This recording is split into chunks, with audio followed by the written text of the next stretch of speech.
Hello, good evening, and welcome to Upfront. My name is Kuju Yangsam. Now, of the many voices that have spoken passionately about the vigilante menace, the recent ultimatum by the Catholic Bishops' Conference is perhaps the most aggressive. Now, they say they will campaign against any political party that does not sign the Peace Council roadmap on the disbanding of vigilante groups. Check this out. Not to say that we have scored success, but it is also not to suggest that we have failed. I think that there should be more commitment to seeing to it that this issue is dealt with once and for all. Let us not allow this issue of vigilantism to embarrass us, as one diplomat said some time ago, because it can easily embarrass us. It is a reality that we face, and I don't think that we should pretend that it is not an issue that we should toy with. We cannot toy with this.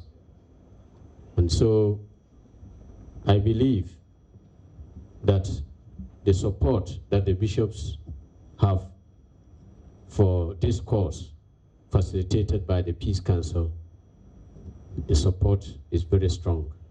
We will continue to put our weight behind the National Peace Council and all the stakeholders that are carrying out this dialogue. And we want to appeal to the political parties. See it as something very important.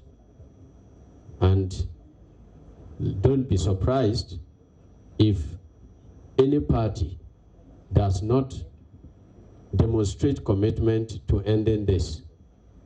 We may have no choice than to use our pulpits to campaign against such parties.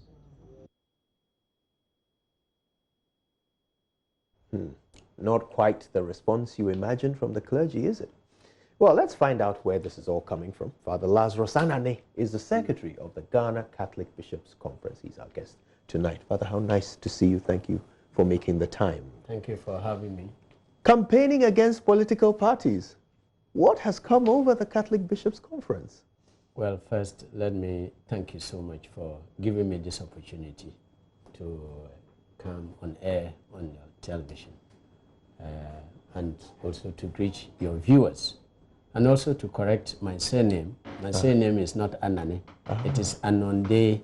Anonde. Yes. Oh, forgive me. It is a Guruni name. Yeah. Well, we are very far off the mark with that. Exactly. We will immediately I've heard correct some that. people call it Anane, but it's not. Anonde. Yes. Thank you for that. Thank you. Yeah, so I'm very pleased, as I've said, to be here and to also discuss this very important issue. And as you said, for me, I'm very passionate about it because I think it is an issue that is serious, but which sometimes we pretend that it is not serious. And when I recall the pictures that came, especially from your television, you know, the pictures that came at the Ayawaso West Oregon by-election, what happened, it really frightened me. And I think it was a wake-up call for all of us to see to it that this menace is dealt with. And thank God that the opportunity was given and the dialogue process started. And we had reached a certain point. I don't want to believe that it has ended. It has not, because it's a process. And so I believe that we have to take it very seriously. We need to take it seriously. And, you know, I want to make a point to explain myself because I have been wrongly understood. I never used the word sign onto. I used the word demonstrate. And by using that word demonstrate, I meant that people must practically take this thing seriously. It is not even enough just to sign onto the document. But that even after signing, we must make the effort to follow through with the roadmap, all the stages that are spelled out. That we really take all those the issues that have to be dealt with seriously, and then we follow them through to the end, so that we disband vigilantism in our body politic, because it's destructive. It's destructive. I don't want to recall the agony of the young man who was injured, you know, and then even at the hospital, the story that he gave. It shouldn't happen to anybody in our country. That's my thinking. Now, this declaration of intent to actually do something about it, to physically campaign against any party that doesn't demonstrate commitment to this roadmap, and this is new. Historically, you know, religious leaders have always been seen to be the peacemakers, the ones who walk the line in the middle. But now you're saying you will take a side against any party that doesn't, you know, follow this roadmap. Does it take, I mean, the Catholic Church is such an organized body. Does it take some decision making to come to the point where you're going to decide to use your pulpits for politics?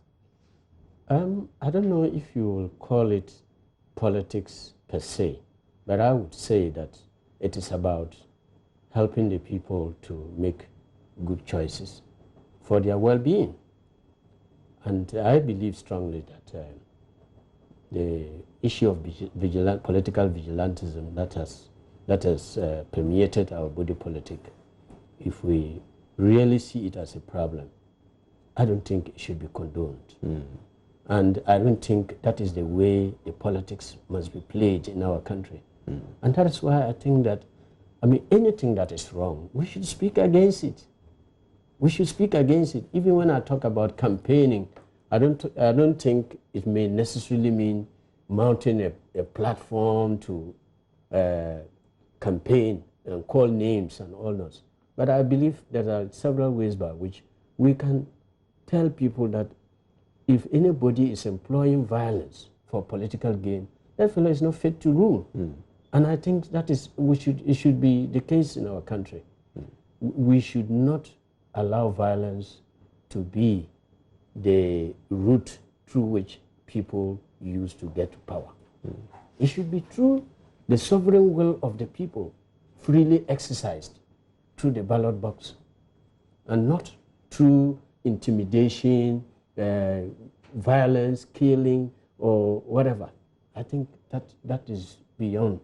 And I think that seeing where we are, I think we should rise up to the plate and then say that this should not be part of us. It should not be part of our political culture. Now, the NDC has said that they will not sign the roadmap document until all the stakeholders that they think should be participating in this have signed it too. And they mentioned the Electoral Commission amongst those stakeholders that they think should be signatories to this. What do you and the Catholic Bishops' Conference think of that position? Well, just to let you know, I've been part of the process. Yes. Served in the technical committee. And I believe all the issues that they have raised. And, you know, I think the issues that they raised, I don't personally see them to be problems, because in natural fact, if you go through the roadmap, there are things that are assigned to various groups or institutions to carry out. And so maybe if this was brought on board earlier, I'm sure probably we would not have been where we were. So this matter wasn't brought up? Well, I don't want to suggest that that is the case, but I think that, of course, if you have a role to play, and then we are committing them to play that role, I mean, there's nothing wrong in also committing myself, because it's a very serious issue. And we should all commit ourselves to making sure that we do away with it. So I personally do not think that, I mean, if, for example, there's a job or something to be carried out by the Catholic Church, and then they say that, oh, the Catholic Church should do A, B, C, D, and we agree to it, there should be nothing wrong in, once you consent, there should be nothing wrong in signing on to it. It's just to say that, okay, I will do it. But as I also said, and that's why I use the word demonstrate, it is one thing signing onto something and another thing carrying it out. And I was more on the side of, you know, just urging all the political parties, I mean the political parties involved, to see it as a very serious issue. And that it should even go beyond just mere signing into practically demonstrating that we have to get rid of this issue. Yeah. So what you're saying is that you would actually be in support of the EC and other stakeholders signing this document as well? Let me say this. I don't want to speak for them if they have reasons not to, but they were also part of the process. They were part of it. I mean, they were stakeholders. And when the things were spelled out, I mean, those who were part of the who were stakeholders in the place, I mean, I don't think there was any objection. And we had to even clarify. There were certain, I remember at a certain point, there were some issues that they were given to religious bodies. And I had to draw their attention to the fact that that cannot be the job of the religious bodies. Right. So, I mean, that is how things were really worked out. And so, to be honest with you, I mean, signing on to it is just about demonstrating the fact that we really need to get rid of it. And if we are serious about getting rid of this political vigilantism, it should not be an issue of, I mean, we should really commit ourselves. We should commit ourselves. So it would be good if they were to sign. Well, but the only thing is, somehow, where we had to reach where we were, I mean, that was something that I cannot explain. I can't explain completely. But I think, I mean, on my part, if, for example, there was a part for me to play, and then they tell me that, okay, you are supposed to carry out A, B, C, D.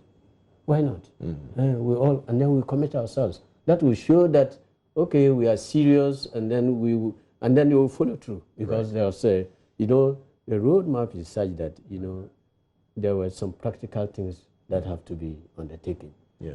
And then also, you know, they will be meeting once in a while to evaluate whether things are done on the right way or not. So, now, you have participated in the process from the beginning. Yeah.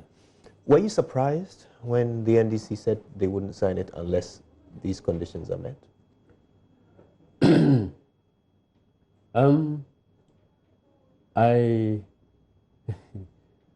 I really, I cannot, I just think that somehow, well, when I saw them there, I had the feeling that perhaps they were going to commit themselves to it and the rest, you know.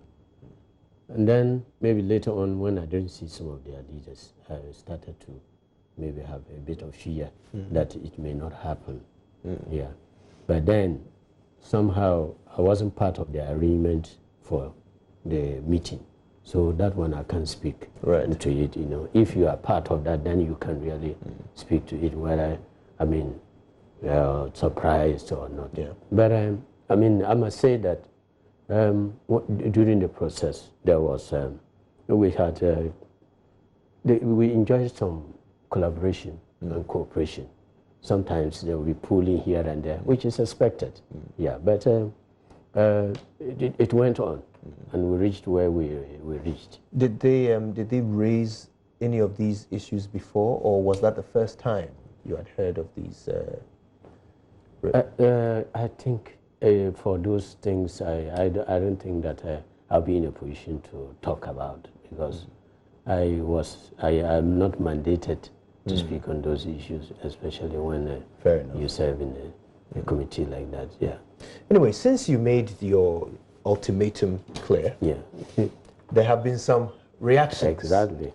And a social commentator by the name of Kevin Taylor has had some very strong words. I want to quote him directly so that I don't misrepresent him. So these are his words in response to your ultimatum, and I quote, "Were you not in this country when Ayawaso people were brutalized? People were killed, and then a commission was set. The president, at the end of the day, threw away the commission's report and did his own thing. Where were you people? Were you people taking bribes or collection? You people are acting like you lack too much sex. So something is wrong somewhere." He goes on. He says, "Catholic bishops, today you campaign. How are you going to campaign?" How do you respond to this? Yeah, you know, I find it very unfortunate that, you know, the young man, because I saw the video myself, and I could see from his looks that he's a young man, very, very young. And the fact that he had to use such words on the bishops, I mean, I found it really very, very, very unfortunate. And but it tells you that, you know, somehow our politics is degenerating into something else. And I'm relating this to the vigilantism, you know, because if he can say things like this, then you can imagine that even in terms of activism, he can do worse. He can do worse things. But I mean, sometimes youthful exuberance, you know, sometimes people just get off their mind and then they can say whatever they have. But I want to say that I think the young man perhaps has not been following even what the bishops have been saying about some of these things. And I think when the Ayawaso West Wagon incident occurred, we issued a statement. And I remember I even signed on to that statement condemning the action, what had happened, and then felt that, I mean, it was embarrassing and it should never happen again, because it was winding our clock of progress backwards. And so, and to suggest that they didn't say anything, I mean, I think he didn't also follow what was happening. And so when the president issued when the presidency issued a white paper on the the commissions. Yes, when of course when they issued the white paper, we did not comment. When the bishops did not comment immediately, but after meeting so many stakeholders in their last communique, when they had a plenary assembly in Elmina, in the Cape Coast last November, and they issued a statement, and they commented on it. And if you like, I would like to read it to you, because this is something that I think.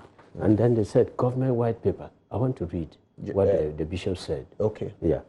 While we respect the government's right to issue a white paper, we would like to observe that this practice has become a strategy by successive governments to neutralize the work of commissions set up to address certain criminal issues. We appeal to the government to have the courage to implement the recommendations of the recent Emile Chot Commission, especially those sections that refer to instances of criminality. This is what the bishop said. I mean, unfortunately, somehow, when we gave all this to the media, they didn't highlight it.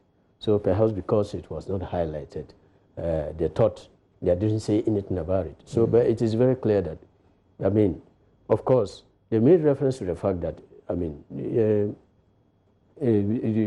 successive governments have really, so when they set up commissions, they issue white papers, then they tend to neutralize the effectiveness of them, you know, and this is what we have seen. And so they are now appealed that the government should have the courage to implement the recommendations that border, especially those that border on criminality. Yeah. So I think it's strong enough. Yeah. This is something that you take very seriously. Yeah. You know, not just you, but many religious leaders. Exactly. Very seriously. Because it has to do with life. Yes. So do you feel that you know, you're being trivialized when you hear comments like this from a social commentator? I mean, he went really hard. I mean, he's talking about how, and I quote again, you people are already politicians. You're speaking like you men are lacking too much sex. The Catholic bishops in Ghana, you people are speaking like you've got menopause or something. You know, these are very strong words. He then adds, with all due respect. Well, there's no respect in it, so where's the respect? There's no respect that is due. Otherwise, he wouldn't even use those unprintable words. But he's seeking to make a point. I just want to say this and to clear the air. The Catholic Church does not support particular parties. It is against the teaching of the Church to support a particular party. Then how would you campaign against a particular party? Well, but what I'm trying to, but certain practices that go against the dignity of the person, certain practices that will more or less not promote the common good, we can highlight them. We can highlight them. Yes. We can highlight them. But what you said was that you would campaign against. Yes. Well, I use the word campaign, but you can campaign in several ways. It's not, you can, some people go door to door, others, but I can also use it, I mean, I can use other fora also to more or less educate people. If you like, we can educate people that if anybody employs the services of vigilantes for his or her political interest, that fellow is not fit to govern. Or any party that may, I mean, see that as something that is their trade, we should not encourage it. Encourage it at all. All right. Yeah. Our guest is Reverend Father Anondi, and he is the secretary of the Catholic Bishops' Conference. We're talking about vigilantism following the very strong warning that was given to political parties to demonstrate their commitment to disbanding vigilante groups. When we come back, we'll talk about what danger these groups pose, and in fact, whether or not any of the measures that have been implemented by government and other parties are working.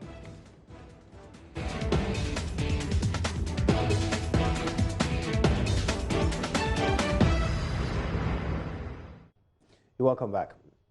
Now we're talking vigilantism. The Catholic Bishops' Conference have issued an ultimatum. They've made it quite clear that they will indeed campaign against any political party that doesn't demonstrate commitment to the roadmap to disband vigilante groups. But just in case perhaps it's been a little too long since Ayawaso West Wogon, and so you might have started to forget the danger that vigilante groups pose to society, let's remind ourselves. COP Kofi Boakye spoke about the dangers that party militia pose to our democracy. Now, he said that if we don't deal with this, election 2020 and beyond will be explosive. This vigilantism is something which is clear and present danger to our democracy. And it is escalating. It's not coming down. Because something has not happened. But I can assure you, if we don't sit up, police, political parties, both NDC and MPP, civil society, those who know better, if we all don't sit up, 2020 and beyond will be something explosive, and it can be something that will not be able to contain. Yeah, it doesn't bear thinking about. And that's the reason why Reverend Anondi and his colleagues are taking it seriously with this ultimatum that they are issuing, that any party that doesn't demonstrate commitment, well, they'll campaign against them. So what, to your mind, would be commitment? What would qualify as commitment? Thank you very much. For me, commitment means that all the two parties, especially the two strong parties, the governing party and the opposition party, sit down and really reflect on this issue seriously. What are the causes? Why are there vigilante? Why are people keeping vigilante groups? And then they try to address those causes. Because, I mean, fortunately, both of them have been in government before. So they know the causes. So, and we are now saying that this thing is a serious threat. So it is high time it is eliminated from our body politic. So the two parties should sit together and then look at all the issues that are promoting and fueling this, and then resolve that they will not condone such practices anymore. So why people keep them, they should desist from doing the things that they are doing, so that we don't have vigilante groups in our country. Yeah, because I mean, for example, I think one of the reasons why they keep, I mean, you have some of these vigilante groups, and the rest is the mistrust among the parties themselves, and then the mistrust in the security system and all that. So we are saying, look at this issue critically for the sake of Ghana, and then look at what can be done so that this, I mean, those issues that promote it, they can be eliminated, and they know them. They can be eliminated, and then we then get into really playing clean politics that is about the promotion of the common good. You bring your idea, your agenda, the good agenda that you have for Ghana, and then give it to the people, and then the people will examine all the issues that you raise, and if they see them favorable, then they vote for you, and then the whole country gets behind you, and we develop. That's what we expect. But I think we should not. I think the politics of greed is what is fueling some of these things, and I think that it's high time we speak up, and that's why we are speaking up. We cannot keep quiet. Yeah. Now, some things have been done. I mean, or said, perhaps, not done. The president, in the State of the Nation address, the last one, actually gave political parties an ultimatum of his own. He said, look, put your heads together and solve this problem, otherwise I'm going to pass a law. Yeah. He also set up a commission. I mean, and that, of course, was an action that was taken, a very high-powered commission of eminent Ghanaians to look into it and find solutions. They put together a report. There was a white paper issued. But even while the parties were getting together at the Peace Council platform, the president still went ahead and passed the law. So it's almost as if every single thing that could be done, the president decided to do it. Yet we still have vigilantism. Let's go back and remind ourselves of what the president said and then compare it to what we have today. Here's the president in the last State of the Nation address. I want to use the platform of this message to make a sincere, passionate appeal to the leaders of the two main political parties in our country, MPP and NDC, to come together as soon as possible, preferably next week, to agree on appropriate measures to bring an end to this worrying and unacceptable phenomenon of vigilantism in our body politic. Mr. Speaker, I have asked I have asked the leadership of the NPP to extend an invitation to the leadership of the NDC for such a meeting. The security services of the country will be on standby to assist this meeting.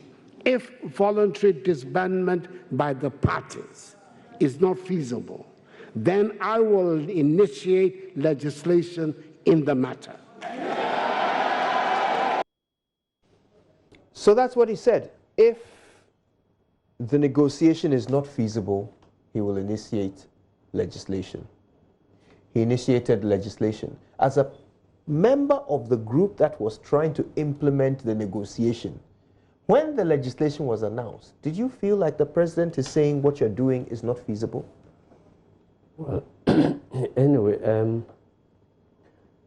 I think that we're quite consoled, or I would say encouraged by the fact that we were told that it had a bipartisan approval. Yeah. So, I mean, if it had that, then it means that, I mean, they approved of the initiative of the president. But I think that it did not also drown the work of the dialogue. Because sometimes when I reflect on our democratic journey so far, what has held us together is the dialogue that we have been having, that we talk, we trade ideas when issues arise, and then we are able to come to a mutual understanding. And I think that having a law is one thing, and then even knowing what that law is another thing. I don't know, even this law that has been passed, how many of the people at the grassroots really understand it. So it will still be the parties that will take it to the ground. And so the fact that even after the passage of the law, we still continue the dialogue, and then the parties were involved, it meant that there was goodwill in terms of trying to ensure that in the dialogue they will come to a common understanding on issues. And then it will even facilitate obedience to the law. And so I personally, I know, for example, we always say it, that Ghana, we have so many laws, very, very, very good laws in the books, but do we really enforce them? You see, but this is a particular law that needs enforcement. It shouldn't be like any other law. You see, it shouldn't be like any other law that we pass and then it's not enforced. It is one that must be taken very seriously because of the dangers it poses to our democracy, to our existence, even as a state. So that is the reason why it's so important. And so the dialogue and the law, I don't think that they are opposed, because even still, after the dialogue, perhaps even the parties among themselves, in trying to implement their decisions, they will meet obstacles. Some people may still try to they think that they can maintain their spirit of vigilantism, and that's where the law can catch up on them. Because they, in terms of in the implementation stages, and if they are going into the disbandment and the rest, if some people are found culpable, they are supposed to be given up, so that to the law enforcement agencies. So, and we think that the law, the dialogue would foster that. So I think the two are not opposed. Father, let's assess something here. After Ayawaso West were gone, a commission was set up by the president. Then he gave his State of the Nation address where, again, he said parties should do something about it or he will pass legislation. The parties started a dialogue. He passed the legislation anyway. Then the commission finished their work. He issued a white paper in which majority of their recommendations were set aside. The ones that were not set aside have still not been implemented to this date. The law has been passed, Nobody has been sanctioned under it. It hasn't been applied to anyone. The negotiations have resulted in a road map, which is yet to be implemented because one party, is not signing it. So it looks as if, in spite of everything that has been said, nothing has been done. Is the government demonstrating the commitment to disbanding vigilantes that you expected? And I think this vindicates my statement of the demonstration that all parties, and when I mean all parties, I mean including the governing party, and I believe that there are also certain conditions that the government has to make possible. So I mean, more or less, make it easier for some of these things to be done quickly. And the thing is, because they are in power, they have to create the environment, so that there is goodwill between the parties. But if the others do not see any goodwill, if they suspect that there's no goodwill on the part of the governing party, then they can be dragging their feet. Yeah, you see. So that is there. And I find it very unfortunate that after we have spoken so much about it, they set up this committee. We saw all these pictures on the television, and they were so frightening, and people narrating their stories, and you just can't imagine how they are going to survive, how their families are going to get by in the years ahead. And yet, it's like business as usual. So I was very happy that the other time you at the press conference, I think they took the Minister of Information to task, and when they were asking him those questions, trying to find out how far have they implemented those decisions. And I think the media should be doing that. You should follow up on some of these issues. How far have they really implemented the decisions? Why? If they have not implemented, why? And that's why I said that it is also important that those things are done to create an environment that is conducive for the others also to have goodwill. So you see. So I think we really have we still have some things really to do. Very serious. So does this mean that at this point the Catholic priests are going to start campaigning against the governing party? Well, no. Well, we are not saying that we're going to start campaigning against governing party. But they're not really demonstrating the commitment you expected. Well, we are. I'm not to say that we will campaign against the governing party, but what I said and what I will still say is that if the parties do not stop employing the services of the vigilante groups, I don't think that we will see them as people who are fit to rule this country. Yeah. Speaking of which, we don't want to be ruled by. I mean, there was this term of militia, which of course was opposed by I think the ruling party. We still use it here. Exactly. So I think we don't want to have such people ruling us. We should have clean politics, and we are capable. And I think the good people should not allow minority who are taking advantage of their silence to, ruin the gains that we have made so far. Yeah. All right, let's think about practical things for a moment. How do we actually disband these groups? Because they're still there. In fact, it would appear the problem is getting worse. According to a CDD report in December, we now have more vigilante groups in operation than before Ayawaso West Wuogon. Now, take that and add it to the fact that a group that is associated with the ruling party, the Kandahar Boys, I think they're called, have been have allegedly picked up 400 tricycles from the SADA program and sold them. So they are not just existing, but they are actively doing the things that we are worried about them doing. So what's the practical way? What would be your recommendation of how to actually disband these groups?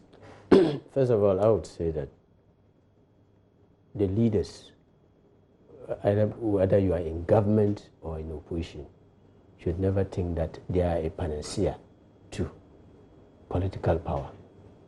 Because if you are in charge and then you have people doing this, I mean, it doesn't really make you feel good, you know.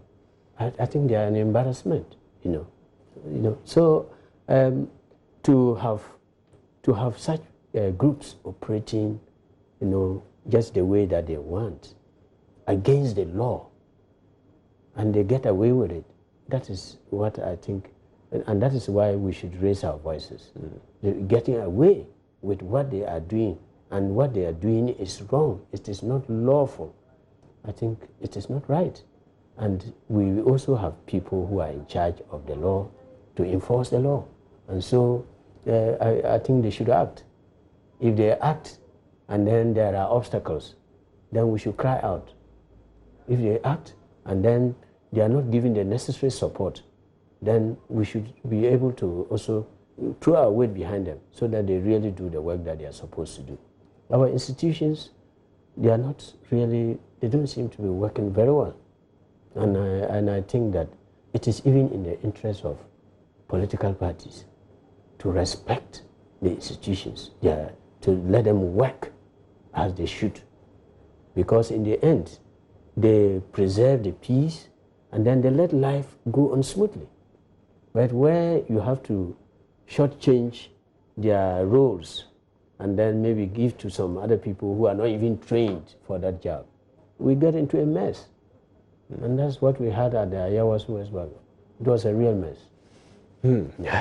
Father Anondi, I want to thank you very much for your time with us on Upfront. Let's hope it's not the last time. Thank you. All right, and God bless you. Thank you for having me.